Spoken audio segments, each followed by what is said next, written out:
Hello and welcome to Dotto Tech. Today we're going to look at the simple things in life. You know, we get so caught up in all of the spectacular new features of our hardware and software that sometimes we forget about the basic things that can make certain technologies life-changing. Digital photography is the prime example.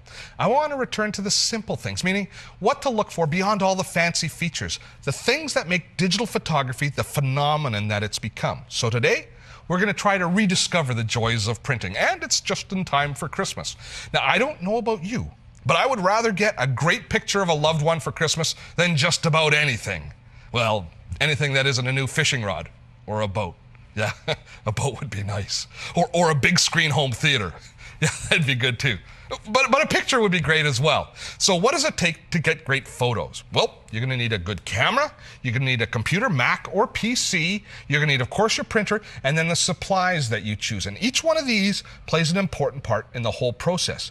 Let's start today, though, looking at our camera. Now, this is HP's R937. Now, there's a lot to like about this camera. It's got a very innovative design, which I love. It uses a huge interactive touchscreen for all your camera controls.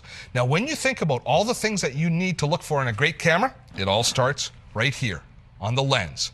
Now, when people are shopping for a digital camera, I always tell them to look for good optics first. And this camera, it's got great optics. The optics here are by Fuji. Now, the Photosmart R937 is a point-and-shoot camera. It's designed to travel with us, to slip into a pocket or a purse. Now, because of that, this lens needs to be protected at all times, except when we're shooting photos. And I love this shutter design. It instantly closes and opens when the camera turns on and off to protect the lens. And there's no lens cap, so there's nothing to lose. The lens isn't exposed, so it's not going to get damaged in any way. Now, another thing to look for when you're looking for a great camera is the interface. It's got to be easy to use. And the Photosmart R937 has a great interface. It comes packed with tools designed to help make us better photographers. Now, let me show you how it all works together. Here is the touchscreen interface, and this basically is all that we're going to be working with. The buttons are few and far between on this camera, just basically for turning it on and off and going into our main modes. But all of the camera settings are set from this touchscreen interface. Now, when you're going to take pictures, there's only really a few modes that you have to master, but they're very important. Shooting mode is number one on my list. Now, I think the best thing that you can do to become a better photographer is learn what these modes are and what they do. Most of the time, you will be able to stay in auto mode, but in those difficult conditions, say you're taking pictures of your child's ballet recital, then the theater mode will make sure that you can have an opportunity to get a great shot of your child up on stage. So getting comfortable with these shooting modes is the first step towards recapturing the joy of digital photography.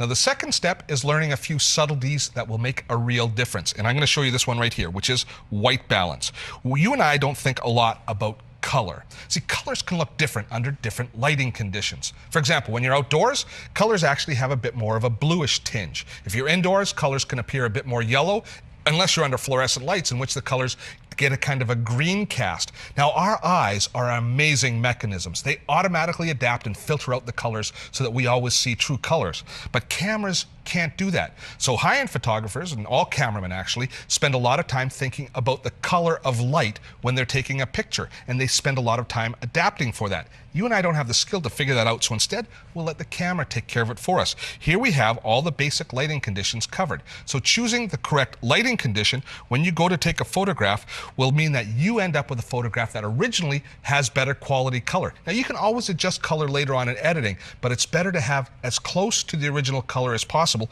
when you first take a photo. So that's step two. Step three is be a patient photographer. What I mean by that is these are point-and-shoot cameras, but don't just point and press the shutter button and think you're going to get a great picture. All of these different features that we've put in place have to have time to resolve, and the camera will actually tell us when it's ready to take a picture if we pay attention.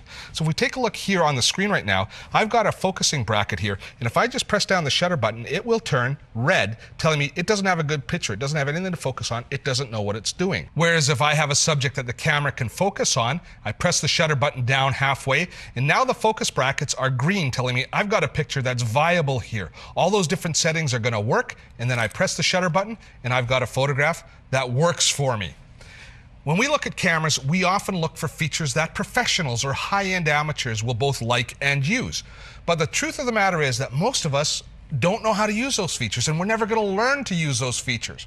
So instead of looking for features like manual controls that you and I are never going to figure out, I'd rather have automated tools that compensate for my lack of knowledge and allow me to still take fantastic pictures with a minimum of skill. So instead of looking for the same features that high-end SLRs have, instead look for a camera that has automated features. Those features allow you and I to take the same quality photos as the pros without having to invest the time to learn all the functions of the camera. That's what this camera does. It gives me the joy of photography, the glow of success, without a huge investment in time or money. Blogs, podcasts, streaming video, you can find it all on our new website. Check out dottotech.com.